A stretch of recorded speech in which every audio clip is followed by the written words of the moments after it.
Have you ever regretted asking for help on Facebook?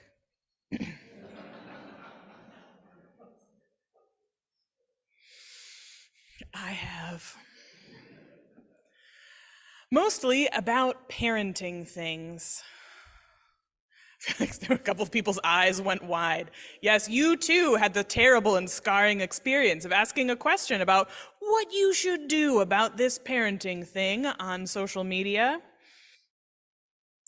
And like out of the woodwork came all of your old high school friends and their deeply and profoundly held opinions about things like potty training and sleep and other things that you didn't know they had a hill to die on about, but goodness, they're ready.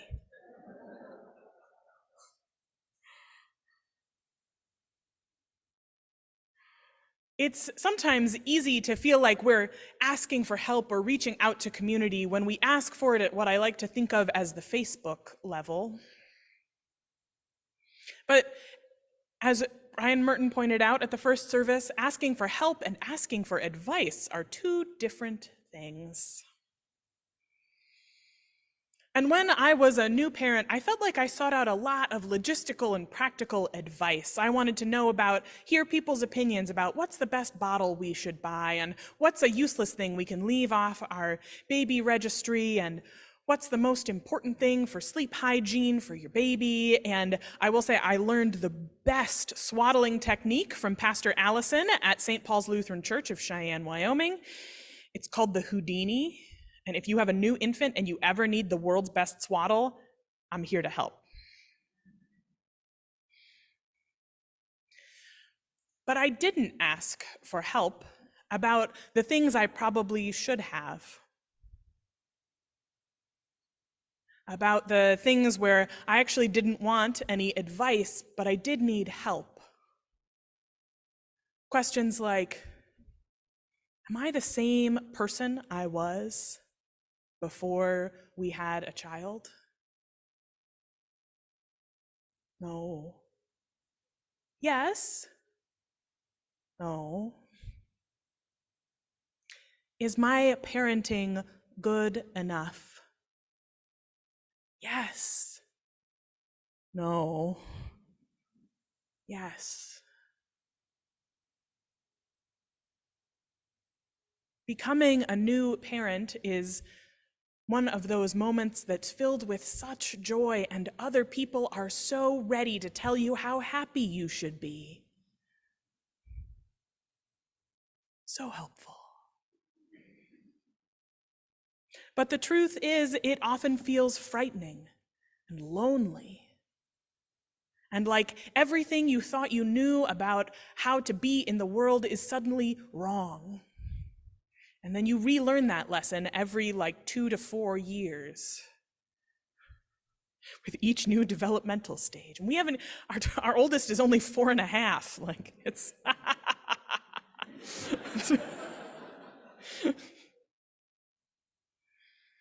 we don't talk about those hard parts as much as we maybe should, but somehow everybody knows that hard time.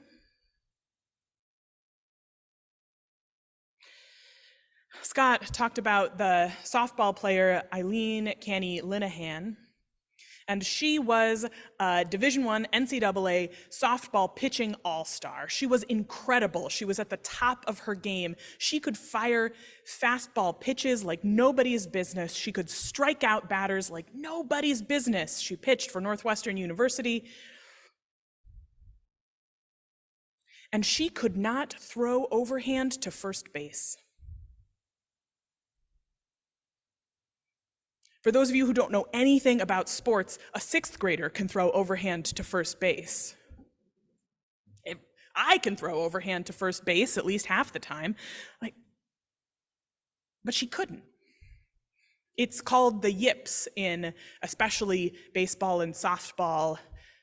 Simone Biles experienced it as the twisties in gymnastics, as sometimes it's called. Suddenly, the thing that you are great at, the thing you have staked your whole life's success on, you just can't. You just can't do it. You can't make the pitch. You can't make the throw.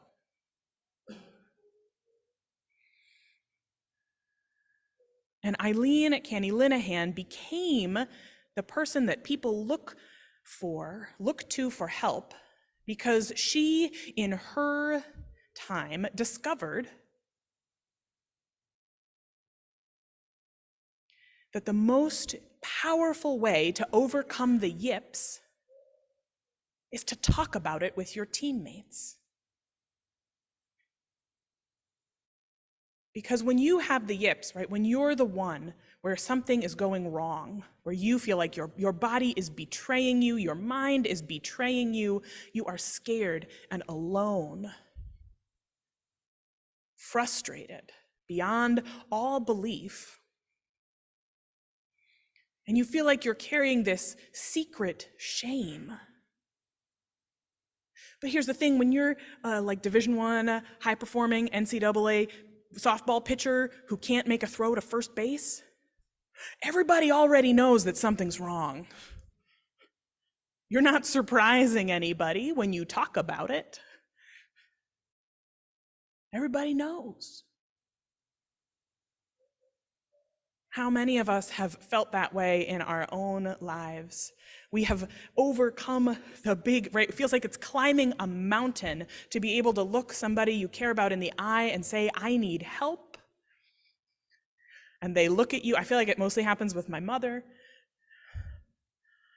She looks at me and says, like, yeah, you do. You do need help.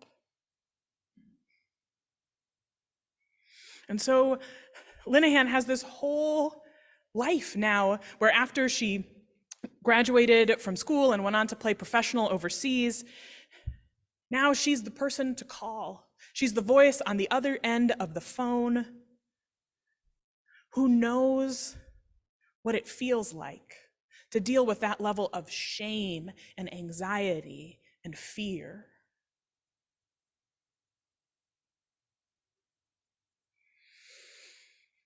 And the truth, whether you are a high-performing college athlete or just a person in the world, the truth is that to be human is to be concerned with one another's lives. To be human is to be concerned with what is happening in the lives of other people. Because the truth is, everybody already knows that secret you think you are keeping so well. Everybody knows. They might not know the specifics of your secret, but if they are watching you, they know that you're having a hard time. They know because they have had a hard time themselves. They know because they are also a human being.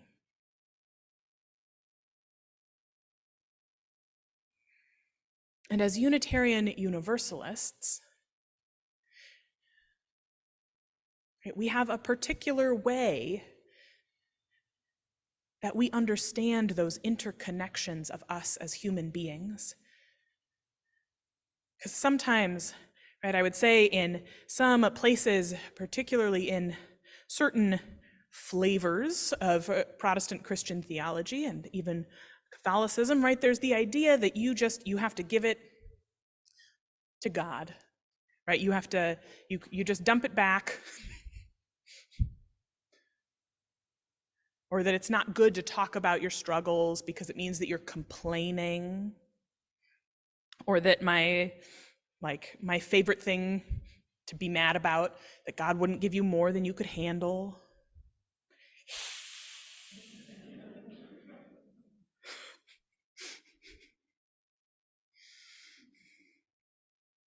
But that here in a Unitarian Universalist fellowship, here at the fellowship, we engage in supporting and encouraging spiritual growth in one another. And that sometimes we mistake that for like learning, like that we're just going to help each other learn a lot about stuff. And won't that be a nice way to grow spiritually? But I think that most people who have had the sort of life crisis where they have to ask someone for help, you know that Right? Like book learning is not where the deepest spiritual growth happens.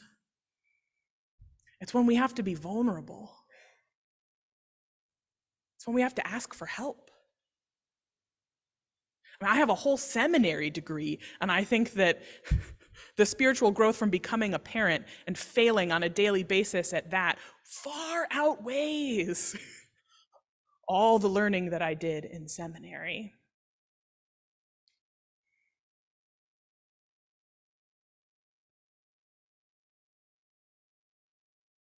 To be human is to be concerned with one another's lives.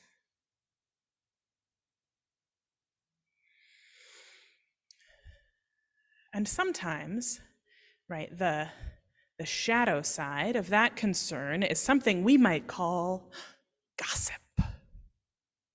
Not that gossip ever happens in religious community. Never, never here, never us. But the truth is, human beings have gossiped as long as we have been human. We have gossiped since we were in caves. Right? Like, I think sometimes people think that gossip is some sort of modern invention. No, we've been gossiping. Thousands of years we've been gossiping because it turns out it's helpful to know about the lives of the people around you. It is evolutionarily useful to know about the lives of the people around you. It's baked into us in our little lizard brain that in order to survive, we need to know about the people around us, and we need them to know about us.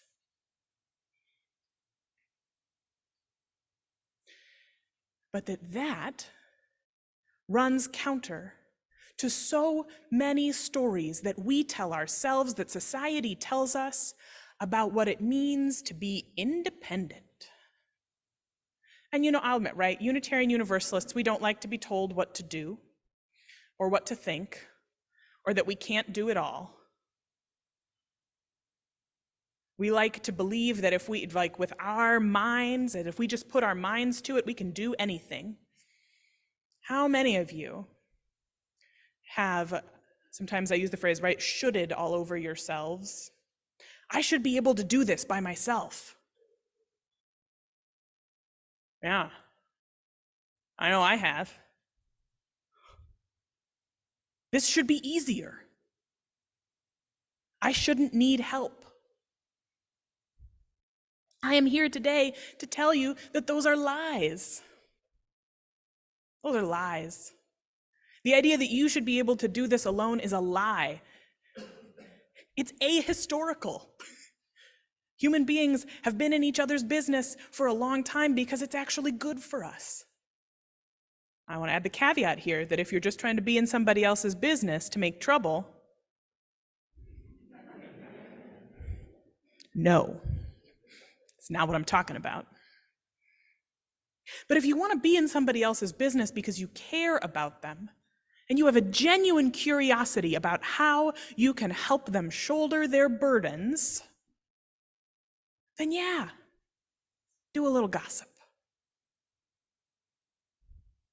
Not about someone behind their back, but invite a conversation. Because what we say, as you use, right, we're not independent, we are interdependent. That means that we need one another, we need those connections in order to survive.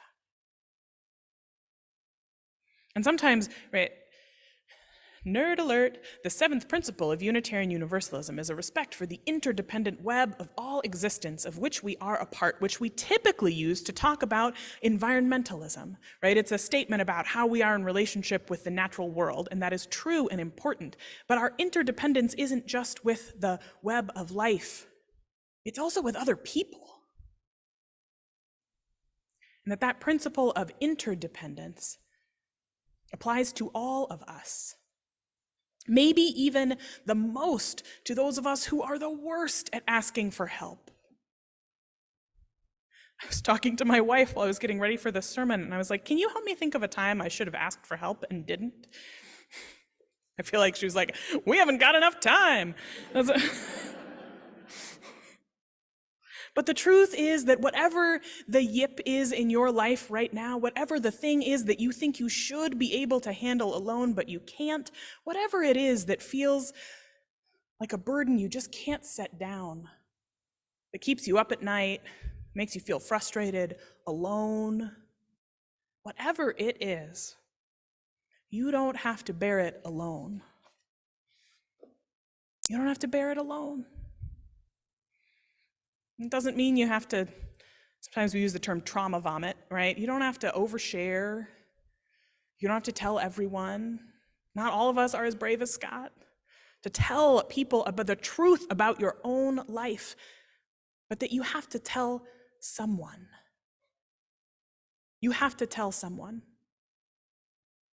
Because, like Scott said, everybody already knows. You don't have to do it alone. You can't.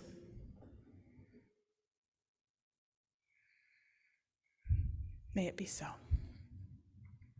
Amen.